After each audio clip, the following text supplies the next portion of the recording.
starring from the Steele household. Today I'm going to be showing you the pursuit of ramen, the perfect ramen, starting with all these amounts of peppers. So I'll introduce you to my first thing. We have Watkins chili powder, and also in Spanish it says podre de chili. We have Watkins cumin as a secret ingredient. We have salt, McCormick pure ground black pepper, and we have Louisiana hot sauce. Of course, we are chili type people. Some cilantro, some cayenne pepper, and of course the ramen. But we go shrimp flavored today. We're not doing any other type. We tend to like our shrimp, and so you need a pot full of water, so you can see right there, it's starting to boil. You have your flame turned on in between medium and high. Make sure the flames don't come over the pot like such. You want it to keep in steady flame, and start off by taking your hot sauce. And if you even want hot sauce, you don't have to have hot sauce. Pour in as much as you want. I would prefer about, and you're going to be doing this twice. About that much. Kind of mix it up. So you have that much hot sauce. Next, you're going to want to, let's see, just wait, I guess. Wait until it starts getting hot. Then you want to take your shrimp flavored stuff. Give it a good clean cut from the top and from the side. You can also tear along this side right here, this side right here. So I like to shake it so that all of it gets to the bottom, so when I open it, it doesn't erupt out. Just like ketchup packets, I guess. Get that. So I brought scissors. Yeah. Be smart about this. Should pick up all your messes that you make. Don't want your mom to get frustrated at you. So, my trash can. You have this shrimp flavoring. You add it in when you want.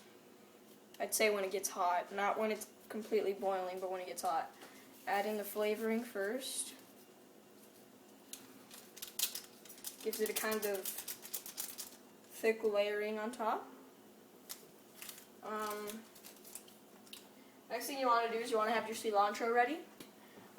Remember, it's Gourmet Collection, McCormick, also McCormick, same with ground pepper. Completely different containers. Take this.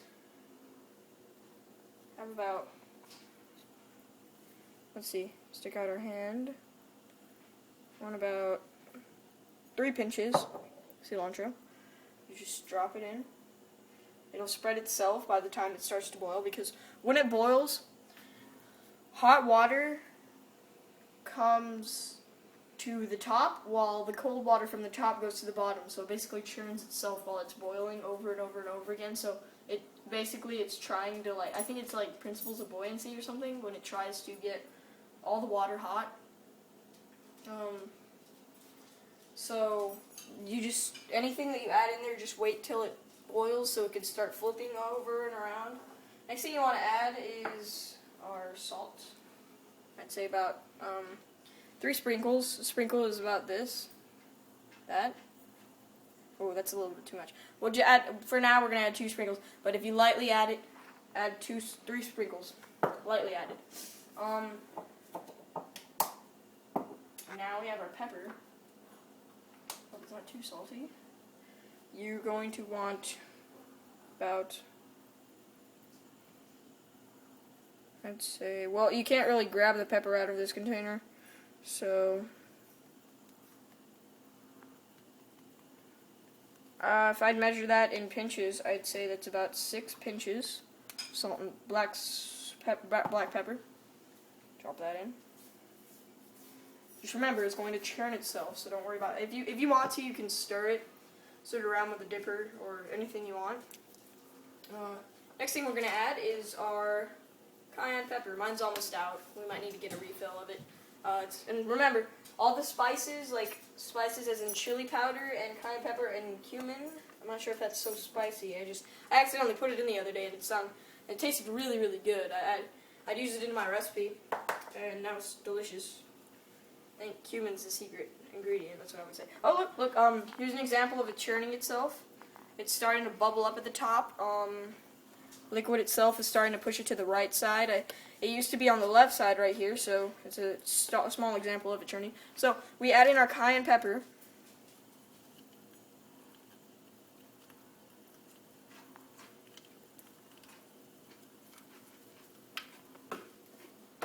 And our cumin. The cayenne pepper I'd say is 13, 12 pinches. That's what I added. No, actually, yeah, 13, 12. Small pinches. Gotta keep this going. We add tiniest bit of cumin. 2 or 3 pinches. And tiniest bit of chili powder. 2 or 3 pinches. No, this time I'm gonna add, since I like my spicy stuff, I'm gonna add about 6.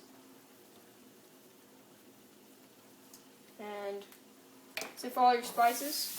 We added everything. Oh, forgot to add a second layer of hot sauce on mine. I like to add it on the top, so we're going to do this really fast. Add about 12 drops. 13 in my hand. There's your ramen. And when it starts to boil, you're going to keep it at this low flame.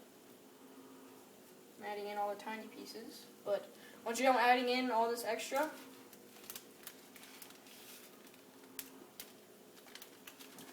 start putting in your big ramen. So just drop it in easy. And you just wait for it to boil. You want to keep it below the surface. I'm going to go grab a fork, press it down to keep all the juices flowing and cook it in itself.